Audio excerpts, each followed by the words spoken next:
Hello, hello, hello, and welcome to another episode of Activating Greatness, the show where we dig into what it really takes to lead with purpose, inspire performance, and create lasting impact. As always, I'm your host, Alec McChesney, and every episode we sit down with leaders, thinkers, and change makers who are unlocking potential in themselves, their teams, and their organizations. Here, we talk about the real stuff: leadership that drives culture, strategy that creates momentum, and the mindset that turns good intentions into game changing results. Because greatness, it isn't a title, it's a choice. It's something you activate every single day. So thank you. Thank you for listening, for showing up, and for being part of a community of leaders who refuse to settle for good enough.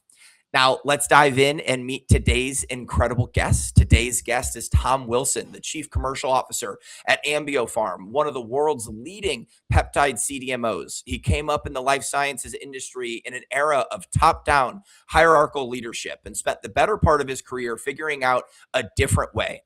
A servant leadership model that starts with hiring people who contrast each other, building a comp structure that rewards the team over the individual, using KPIs not just as a scorecard, but as a classroom, and shifting his commercial marketing from 100% awareness to 80% sales enablement. And none of this happened overnight. And he's going to tell you that himself, but the results do speak for themselves.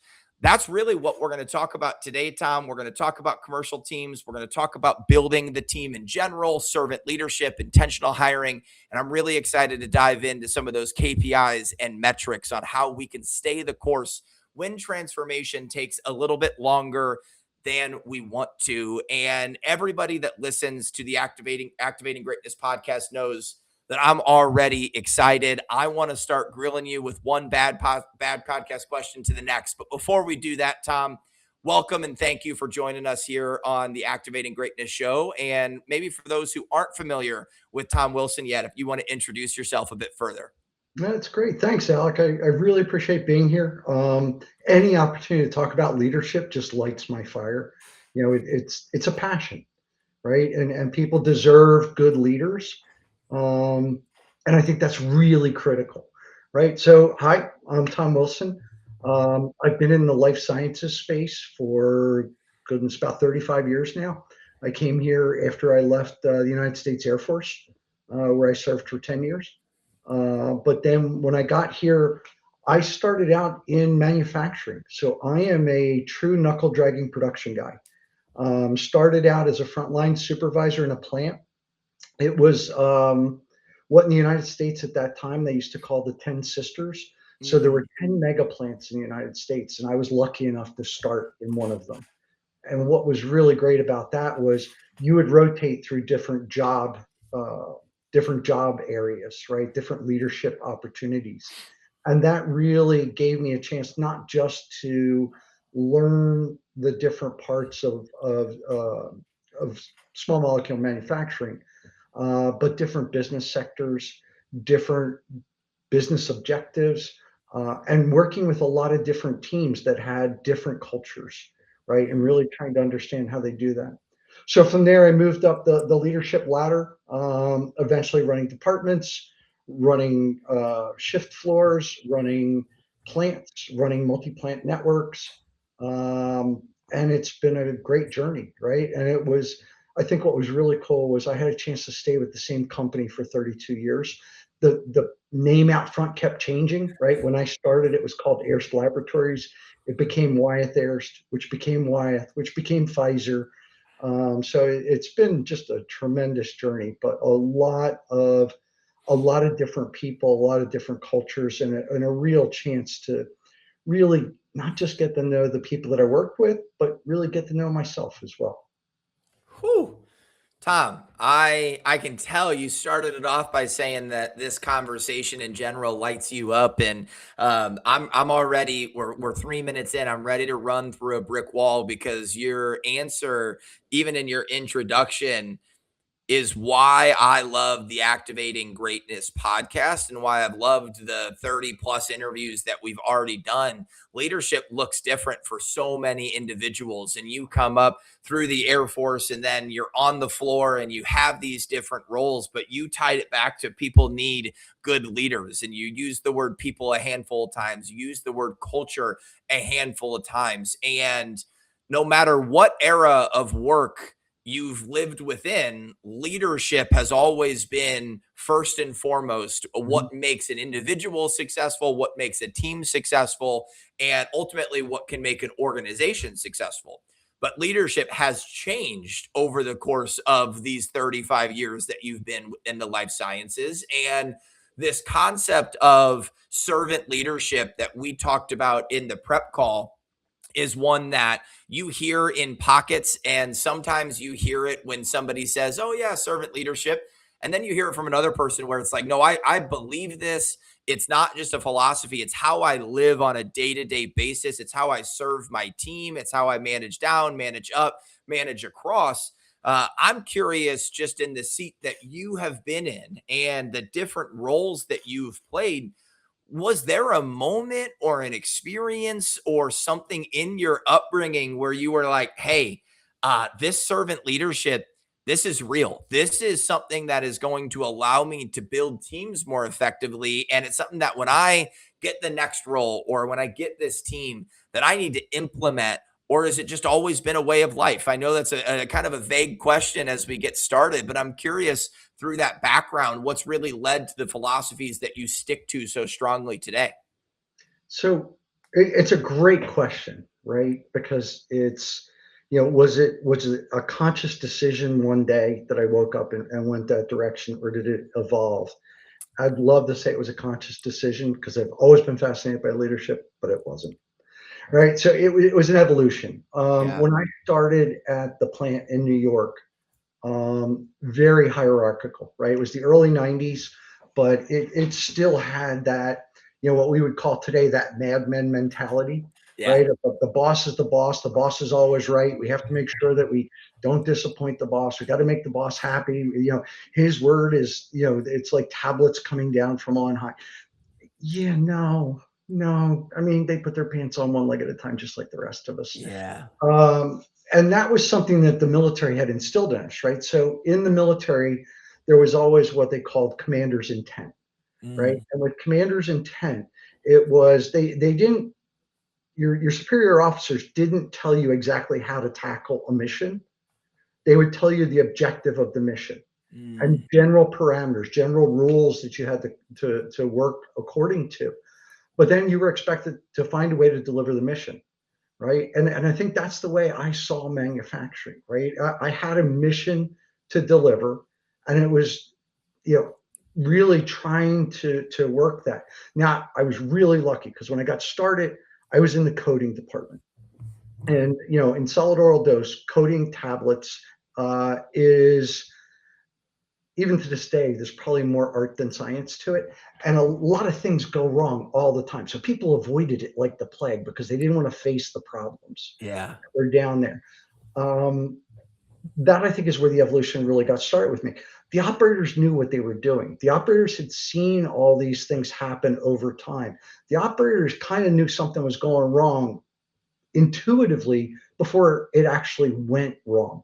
So it was listening to them, learning from them, giving them a voice in solving things, trying to do shift huddles right before that became a popular thing, trying to do walkabouts, right? Management by walking around, Yeah. right? Before Gemba walks became common in the US, right? But it was really a lot of that. It was trying to get people to interact. Now, it was a union plant, and there were, I was a threat not just to the exempt leadership team, but also to the union leadership, Mm, right? Like, you're giving my people a voice. They'll make a mistake. You'll hold them accountable. You'll file a grievance. Da, da, da, da, da, da, da. It's like, okay, I'm management. I don't file grievances, dude. yeah.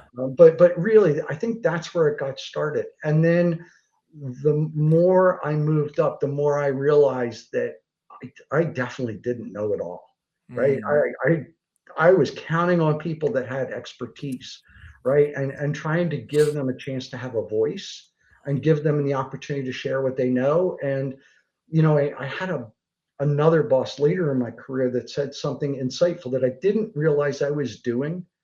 Um, but it was that I used variable leadership. And it was a Mm, case of there's a time when I'm the boss and I'm giving direction, but there's other cases where, the most junior person on the team actually knows what to do. And I yeah. would I would basically give them charge of it and I'd be working for them. Right. And it was just understanding how the situation dictated that. But that's kind of how it grew. I've made a study of leadership my entire career. I focused my master's degree on leadership. Um, the work that I put towards working on my doctorate was on leadership. Yeah. It was all just trying to really understand what makes it work and how do you get people rowing the boat together in the same direction, right? Mm. And not just by cracking the whip, but making them want to do it, right? So more of a Viking longboat than a Roman galley. Yeah, yeah. Oh, there's 7 things that we could just I know we only have 45 minutes, but I might just say we'll go for 3 or 4 hours, and we can just work our way through this topic alone, and I promise to get us back on track, but the walkabouts, the shift huddles, this concept of variable leadership, it is a recurring theme on the podcast and a recurring theme in what I would refer to as just real agile leadership and being able to identify that Tom might need something different from me as a leader than Jennifer might. And that person might need something more than what Ryan might, and so on down the line, and being able to adapt every step of the way. I'm curious, how does this background and where you've been then lead to a commercial team? Because when we talk about sales and marketing, and I'm excited selfishly because that's my world, but a lot of time the leadership thought process get thrown out the door. Hit the revenue goal, do the revenue goal, get the quota, make the phone calls, do the thing, and it becomes a spreadsheet level concept of leadership. So everything that you just described feels like the anti-sales leadership, especially in an industry that has historically, just from personal experience and then this podcast, struggled in terms of commercial leaders having staying power at organizations and all of the above. So, how did that transfer? How did all of this learning transfer to being a commercial leader and having the personalities, which we're going to talk about in a little bit, on sales and marketing teams and still being able to drive this forward in the same capacity that you're talking about? So it's a great question, and it was a journey, right? It wasn't like I woke up one morning, boom, I'm ready to be a commercial leader. Mm-hmm. So I was when trying to think about how this transpired. So I was in strategy for Wyeth, right? I was in manufacturing strategy for the longest time, and I Yeah. got really well versed in the commercial or the consumer healthcare arena, as well as the infant nutritional arena, right? Direct to consumer sales, Yeah. HBA departments of Target, Walmart, et cetera, right? So really getting involved in that, really starting to understand that. So much so that I grasped the business well enough that the leaders in that group were like, we don't want him working general strategy anymore. We want him to come over and do very focused manufacturing strategies for us, right? He really understands how cost of goods is done. He really understands deployment to the marketplace, timing of supply, et cetera. So I went over there, and one of the things that we discovered was that over 1/3 of our material of our offerings were actually supplied by third parties, right? They were Mm. supplied by contract manufacturers, and we were still living in a world of procurement based third party management, right? So you place a purchase order and you kind of hope it shows up on the day that you put on the purchase Yeah. order, like Christmas morning, right? I mean, dude, hope's not a strategy, Yeah. right? So one of the things that we did was we looked at it and said, how do we move to an engagement model? I was really lucky at the time that I was asked to really look into the engagement model at how to build an engagement with a CDMO. There were two people that are considered the godfathers of that world. So there was Jim Ryder over at J&J and Pete Stevenson at Pharmacia, who had both been working on this independently. I was able to talk with both of them repeatedly and get them to share their concepts, right? Because they were both so passionate about it. And then I was able to deploy that model into the consumer healthcare world of Wyeth, right? It worked. But what it did is I led it, right? So I led my first virtual plant. Right. Right. So, and we were doing, some really big name products, right? Advil liquid gels, some of the chapsticks, Preparation H, right? These are some of the Centrums. They were all outsourced, right? So those were make or break for the year. So really working through all that, and that really got me focused into the virtual arena. So I started oscillating my career back and forth between brick and mortar plants, virtual plants. Yeah. And there were a lot of things that I learned about working with CDMOs. That's like, boy, if I ever ran a CDMO, I'd do this differently, right? If I ever did this, I would be really focused on, what's the end game? The end game is getting medicines to patients. How do we build trust? How do we build collaboration? Can we build value together rather than both sides not having trust and just going back and forth, like trying to get the better of each other, right? There just wasn't that focus on the Venn diagram. But then, okay, years go by, years go by, years go by. End up with, I had just come off a deployment for Pfizer in India, working on third-party supply from India. And Pfizer had acquired Hospira. So Hospira had a contract manufacturing group called One to One. Pfizer had a contract manufacturing group called Pfizer Center Source. Through the integration process, there was recognition that there was a real synergy here by putting those two businesses together, and we could really grow this business into something pretty magnificent. And we did, right? I mean, we took this thing from $350 million to $1.5 billion, right? And I understand you had Tony Burkhart on here from CenterOne. Yes, so he continued that journey, that incredible journey of that business. But so I started out as the manufacturing lead for that group, and working at coordinating all the plants, right? Coordinating supply, coordinating the demand position, the supply position, what it would take to make sure that we could meet our obligations. I met with a lot of customers in that time with Pfizer Center One.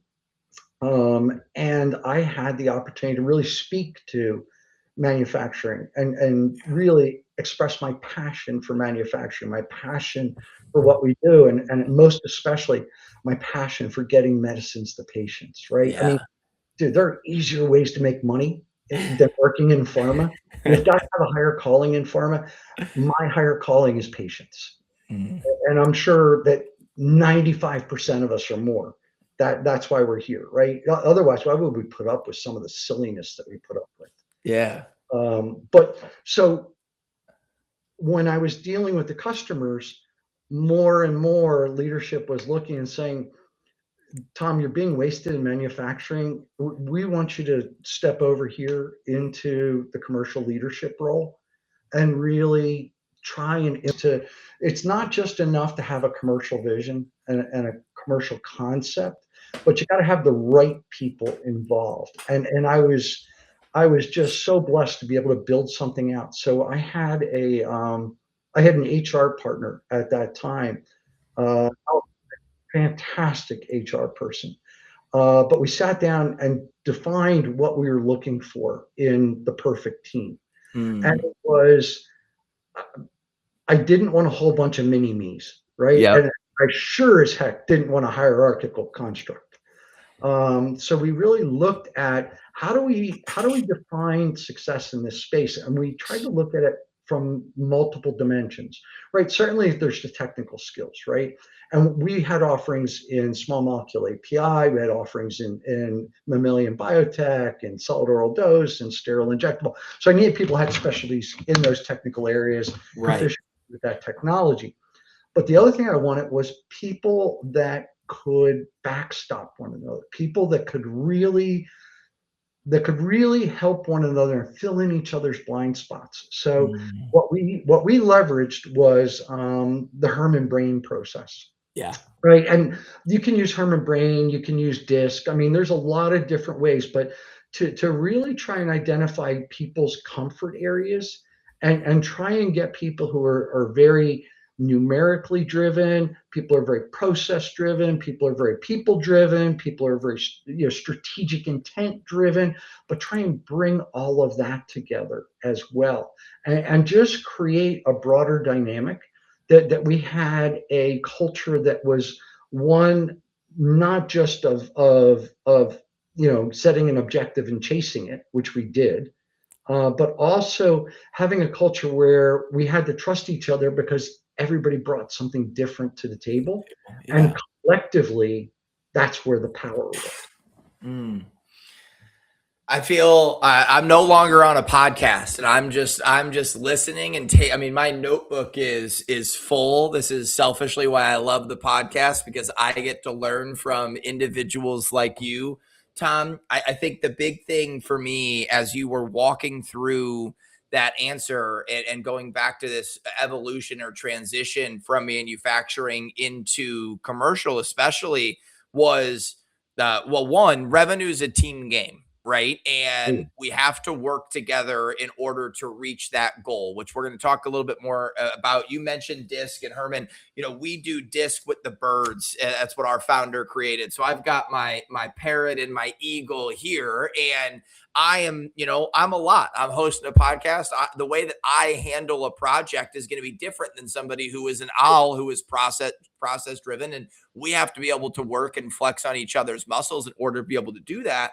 But it brings me back to something that you said earlier about the commander's intent, which is essentially, hey, here's what success should look like from this mission or from this project. And we talk about all the time in one-on-ones within leadership and within teams is, have you showed them what success looks like? And if you can tell them what success looks like, how I get there and how someone else gets there could be a whole hell of a lot different, but we could end up in the same result. And I think that's kind of what you're alluding to here as well with the team structure is, one person could run it this way, another person can run it this way, but I also need these people to be able to kind of plug in and be these puzzle pieces in real time, for a team like AmbioPharm, where you're working and saying, okay, we have an opening. We've got a job opening. You're not just going out and saying, I need the best resume. You're going out and saying, I need a resume that's going to fit in with the team that I have, and it's going to be a driver with the individuals, the personalities, the skill sets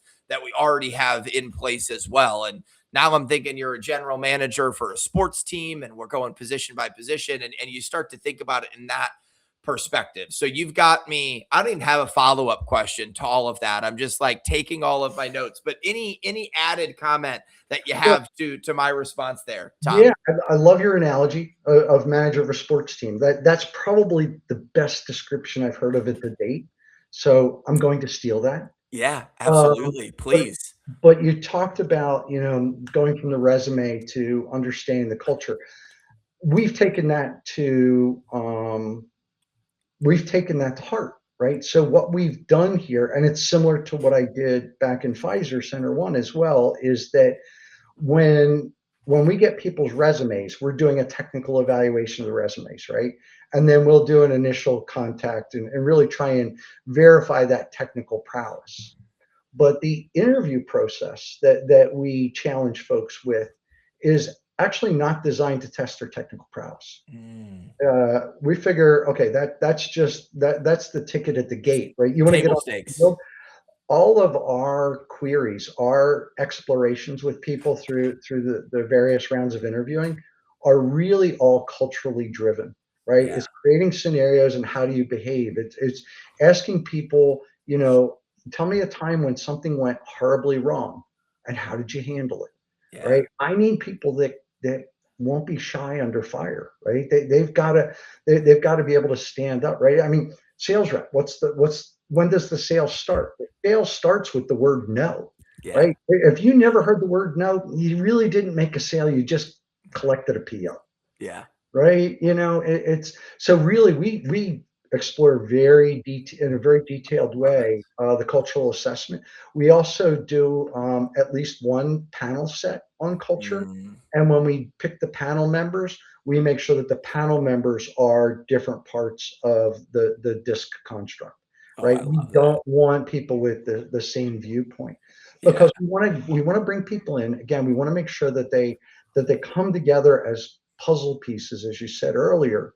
But then the other thing that we want to do when we get them here is really teach them and show them a different way and what we think is our best practices, Yeah. right? So when they come in, they're not just going to be selling, right? Now, when I got here, we had a traditional sales construct, right? We had the regions, everybody had their individual targets, and they worked independently, right, to achieve their targets.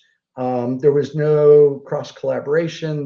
People didn't even know what each other's numbers were, didn't have a Wow. view of the bigger business, Wow. right? Wow. So the first thing we put into place was a view of the bigger business, right? So we set up the book of business reviews, right? So we review our book of business every other week, right? Not only what have we achieved in terms of sales for the year, for the quarter, for the month, but what's the outlook look like? And we do Mm. our outlook against a quarterly and annual basis, Yep. right? So we really look at that.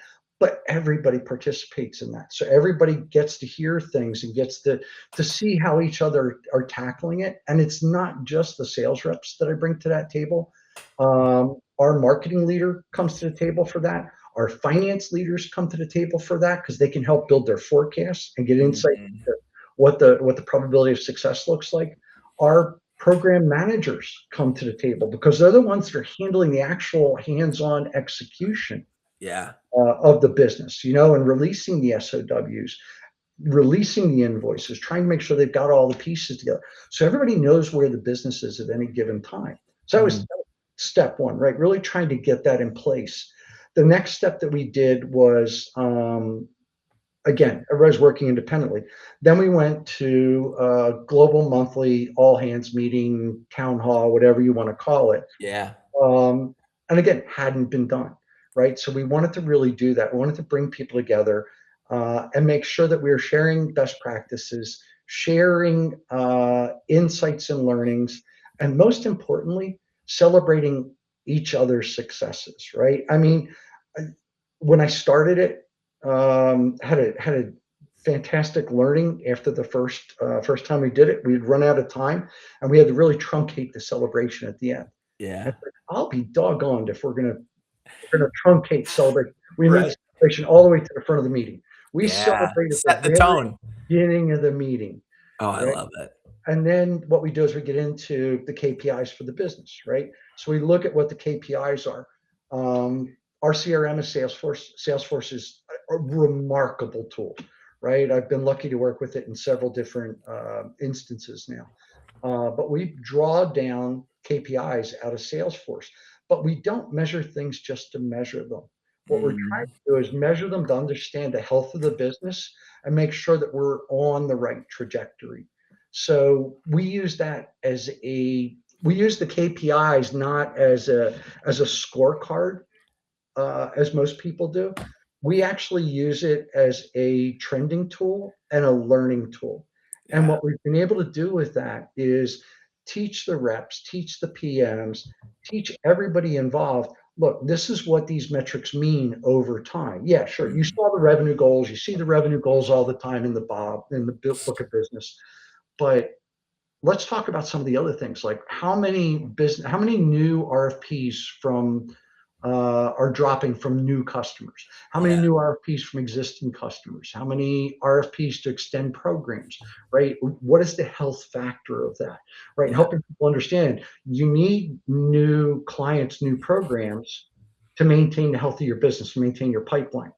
You need to see new programs from existing customers because that says you're building trust. You're building that mutual objective growth together, Mm.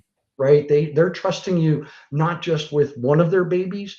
Now they're trusting you with all their kids, right? I mean, we're running a hell of a daycare here, Yeah. right? And people are trusting us with their hard fought science. Yeah. right? So that tells us that we're building trust, right? Mm. And then we get into things like, where are the programs coming in? Are the programs coming in pre-IND? Are they coming in preclinical? Are they coming in phase 1, phase 2, phase 3?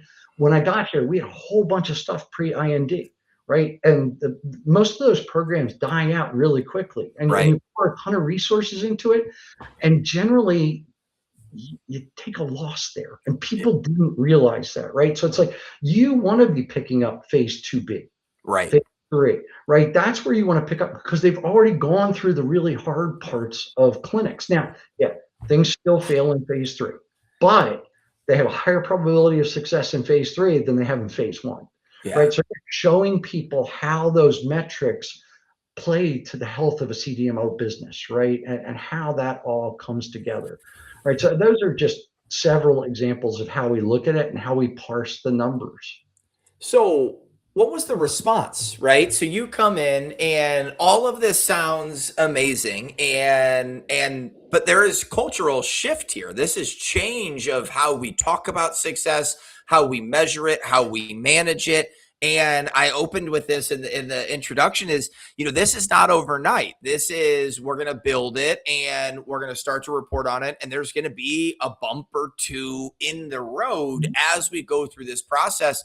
So how did you maintain this? How is this something that if I'm a leader and I'm sitting at a CDMO and I'm hanging out and I'm like, hey, I want to make change here, or it's my first 60 days or first 90 days at a new organization, CDMO or otherwise, but I'm a new sales leader and I want to completely shift how we track KPIs, how we look at a dashboard, how we look at a scorecard, and how we talk about success and really format revenue as this team game that we're all working towards, that it's not just sales in a silo, but it's marketing, it's sales, it's program management, it's the finance team.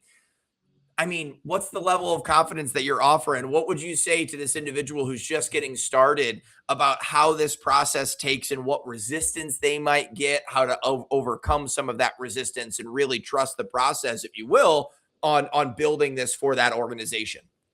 So a lot of different pieces there, right? Yeah. So one, when I came here, when I assessed the role here, it was not a turnaround. I've Yeah. done turnarounds before. I've done several turnarounds. I'm done with turnaround. Right? I can tell. This was a pivot to growth, right? And a Yes. pivot to growth is really exciting, right? Because all the tools are there. It's just Hmm. a matter of getting them moving in the same direction, Right. Going back to right? that row in the boat. So I think that was really important. So when I tackled, let's say you're coming in at the start, right? Which I did a year and a half ago. So when I tackled that, I used my 90 days. I used my first 30 to listen and learn, right? Meet with a lot of people. I used my second 30 to really try and figure out where the gaps were. Mm. What can I do that will get us to on a growth trajectory? And then the third 30 days, that days 60 to 90, this was the most important part of it. It was trying to figure out how not to boil the ocean, right? Because you when you find those gaps in the middle, right? It's you want to solve them all right away because you know what good looks like, right? You just want to get there, but you got to give people time to come along, right? Hmm. So trying to figure out where can I move fast that I can fix things really quickly that will make life easier for the team, right? That will allow them to do their job. This is something that I always keep in mind.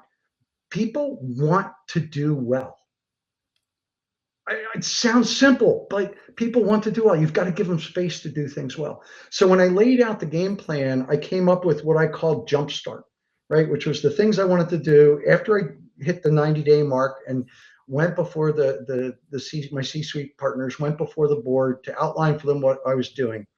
The first bolus of activities, which was really just to get things smoothed out, get everybody on one page.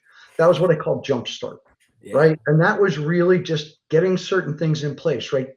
Getting to a common usage of Salesforce, getting to common usage of ShareFile, and trying to build just a file cabinet architecture in ShareFile where people could actually find things. Hmm. right? So it's really trying to get those very basic building blocks in place.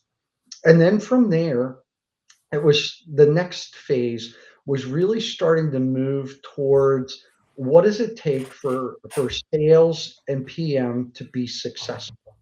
And there we looked at how our marketing worked, right? And it was trying to make sure that marketing here traditionally had been awareness, 100% awareness. Yeah. I am a firm believer that sales enablement is the most important role of marketing, right? So we went 80-20 in terms of sales enablement. We had very little interaction between marketing and the sales reps. What we put into place was a regular monthly session, training session, initially with sharing materials that were developed for the reps and the PMs to be able to talk to the client partners, be able to explain to them what we're doing, how we're trying to do it, putting materials in their hands to empower them. And Yeah. then the next phase was training them on the areas where they might not be as deep, right? Mm, So there might be people who are really good at downstream processing, but the upstream synthesis is a mystery to them, or vice versa, right. right? And it's trying to make sure that they get both ends, right? As I try and explain this to people, it's like, the upstream equipment looks familiar to me because it looks like small molecule chemistry. The downstream equipment looks familiar to me because it looks like mammalian downstream, purification and processing. Never in a million years did I ever imagine you put those two types of chemistries together. Right. So that was a learning for me, right? I was familiar with both ends, but had never seen them work in tandem. Together. Yeah. Yeah. But working with folks to make sure that they've got the materials they need to be able to talk to the client partners in an effective way, to be able to talk to new people in an effective way, to create an idea as to what's out there. The other Hmm. thing that we did was we really focused on customer personas, right? How you talk to a procurement specialist at a top 10 pharma company, radically different than a virtual biotech where it's two guys in a coffee pot. Hmm. Right? They have very different concerns, very different ways of approaching things. Trying to make sure that that was in place as well. So what we were doing was, it looked to them like we were trying to build a sophisticated professional core, and we were, but at the same time, we were doing it in a very methodical way Yeah. and very mapped out manner to get them to buy in on it. So the other thing that we did was these things were not just created, deployed, boom, moving on.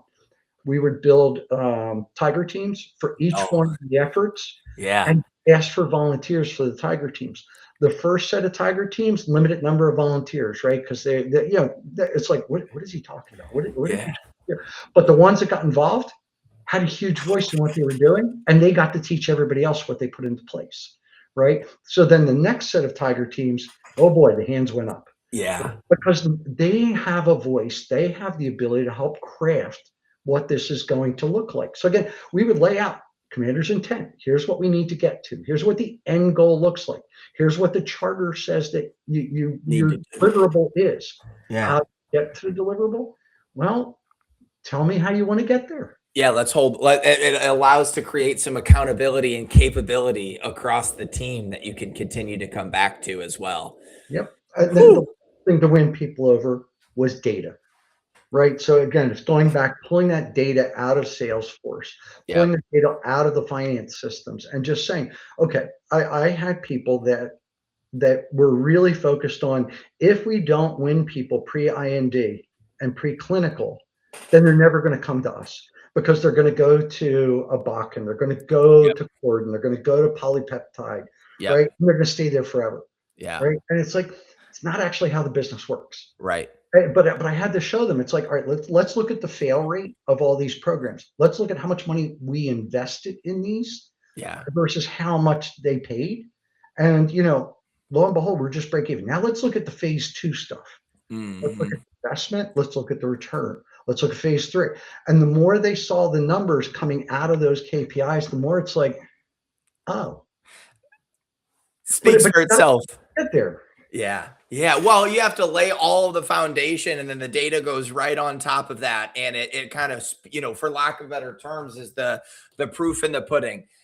Tom, I said before we went live that I was so excited, and I also said that I would get you out of here by 2:50 Central Time. It's 2:51, and I am having a blast. So I'm going to keep you for 4 more minutes. We're gonna Nope. wrap up, but I have been, like I said, my notebook is completely full. Everybody that's listening to this is going to be able to take some sales, commercial, marketing help, and some leadership help. So thank you so much for spending the hour with us here. I can already see myself knocking on your door in a couple of months and saying, we didn't get enough time. Let's get back for another episode here in Q4. So just be prepared for that. We'll send that to the marketing team to get you back on the calendar. But this has been an absolute delight. Oh golly, we're gonna have to talk leadership more. Oh, Listen, I know gosh, it's. I'm gonna have break to. my arm. Yeah, really force you into it. But that does leave us with the 4 rapid fire questions. Then we'll wrap up with some positive gossip. The 4 rapid fire questions. I make the rules, so I give out points for each question. Sub 30 seconds is the goal. Quick hitting answers. Are you prepared, Tom? Let's go. All right. Question number 1. What is one leadership habit that you rely on every day, no matter what? Give people grace. I learned that late in my career. I wish I'd learned it a lot earlier. But everybody assume good intention, give grace, try and understand where they're coming from. Ugh. I've got assume noble intent on a sticky note right here. Lisa Caliclio, one of the CHROs at WCG, shared that a couple of weeks back on the podcast. It's one of my favorite sayings, and just the concept of the whole human being is working, and they're taking a lot into their existence at work. And the more grace we give to each other, the more grace we might actually give to ourselves, which I think is just as important in today's world. Excellent answer. You get 10 points for question number 1, which is a really big deal. Just so you know, the rules change each episode, but that's a great start. Question number 2 is, what is the most underrated skill that a leader needs in order to be successful today? Humility. It's, you don't know everything. You're operating in, and the higher you climb, the more gray you're dealing with. So be humble, ask a lot of questions, seek to understand, right? Stealing from Stephen Covey, seek to understand. It's so important, right? And the answers are out there, and you never know who has them. Yeah. Which ties back to your variable leadership from earlier, which I love. All right. On the flip side of this, question number 3, what's one thing that you believe great leaders should stop doing? Working 24/7. You are wearing your people out. You're killing them because they're reacting the way that you behave. They take a lead from you. You've got to respect people's time with family. You got to respect people's time on holiday. You got to respect people's time to sleep, right? If you respect their time, they're going to bring their best selves, right? And they're going to be a lot better. I've seen worn out people make horrible decisions. It you 24/7. Oh, it's awful. It's just awful. No comment is needed from me. That's 15 bonus points for that answer. Everybody needs to hear it. Everybody needs to hear it. The final rapid fire question, what's the best leadership advice that you've ever received? Oh, that's an easy one. Susan Brown was my executive coach, goodness, maybe 20 years ago. And one of the first things she taught me was what she called 3. And I have a sticky right here on my screen with just the number 3 on it. And that 3 is all about every time people challenge you, take the time to think of 3 different responses and then pick the one that you think will be most productive. And it does a couple of things, right? First, it slows you down a little bit, right? So it can take some of the heat out of the situation. Second, it makes you process what they said because you've got to think of 3 different responses. And through that time frame, it allows you to come back and really try and be constructive in selecting the one of the 3 that you want. But that 3, I have used that since she introduced that to me. I've recommended that to anybody that has ever asked me, what's the most important leadership lesson you ever learned? 3. It'll be on a sticky note on my desktop here. 25 bonus points for that answer, because one, it's the first time that's ever been said on this podcast, which is fantastic, and we don't get a ton of those.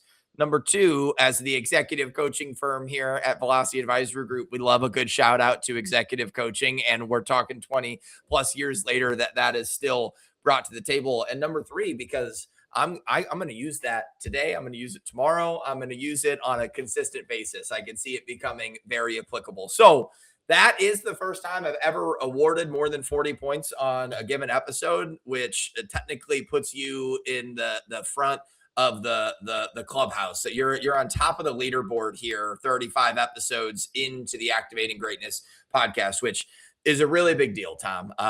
And that even beats the name of our next section, which is Tony Burkhardt, and that's a mutual friend of ours. And our last section is what we refer to as positive gossip, and this is an ode to Tony for a lot of reasons, but particularly because she brought this concept up within our podcast, and I just absolutely love it. So our last section is, Tom, we want to talk about somebody who's doing great work, somebody who you believe is doing fantastic work. They could be inside your organization, outside of it, somebody that you believe the Activating Greatness audience should learn from. Who should we interview next?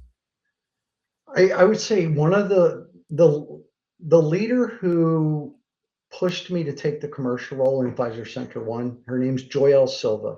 So today she's at Vertex up in Boston. Yeah. She is the queen of challenging people to find their inner creativity and really bring it out, and just challenge yourself to find new and innovative solutions to challenges. She gave me the freedom to run, which was huge for me. But even more so, I watched her leadership during the COVID crisis, right? And everything that we had to do around COVID. And she was just delegating like mad and trusting people to go out and do their best work. Yeah. And they did. And people that were coming in with concepts and solutions that just astounded me. But it didn't surprise her, because she knew all along that she could get the best out of people by giving them the freedom to be their best. Right. So I really think, if you want to talk to somebody who's just a fascinating leader and has just such a different way of going about it, she's somebody you want to have a chat with. All right. I'm ready to interview her right now. And it's one of my favorite things that we do is we get to cut up that little snippet of you saying great things about her. And then, I send it over in an email and say, look at how nice Tom was as part of this podcast. Let's get you on. I said it before, Tom, but I knew this would be a lot of fun. I didn't realize that I would blink and the time would be up. And I've got a feeling that our audience is going to feel the same way. So thank you again for taking the time out of your day to share your expertise. And you said it at the beginning, people need good leaders. And it's evident to me through some of the conversations that I've had with you before, hearing Tony Burkhardt talk about you, and then hearing you in action today, that you are one of those good leaders. And, hopefully you are creating the next generations of leaders. And I can't wait to have people listen to this and provide their feedback. And when they listen to it, they're going to reach out to you on LinkedIn and connect with you and share what they've learned, because I've got 2 full pages worth of notes that I have here that I'm going to be bringing back to my sales and marketing team that I am working with as well. So thank you again, Tom, for really taking some time out and sharing some expertise with us. People don't just need good leaders. Ooh. People deserve good leaders. Whew. That's so good. People deserve great leaders. I love that. All right, Tom, I kept you for 10 minutes more than I was even supposed to, than was agreed upon. So I'm going to let you go. For everybody listening to the Activating Greatness show, make sure you connect with Tom on LinkedIn. Let him know that the Activating Greatness podcast is where you found him. Let him know what you liked about it, what you loved about it, and what you might implement with your team. As always, the only way that we're able to do this show is the unbelievable guests like Tom, but also the audience that continues to listen, continues to show up, and continues continues to really just continues to drive and really wanting to build these great leaders that everybody deserves and continue to activate greatness. So thank you as always for listening. Thank you, Tom, one last time, and we'll see you on the next episode of Activating Greatness. Thanks, Alec.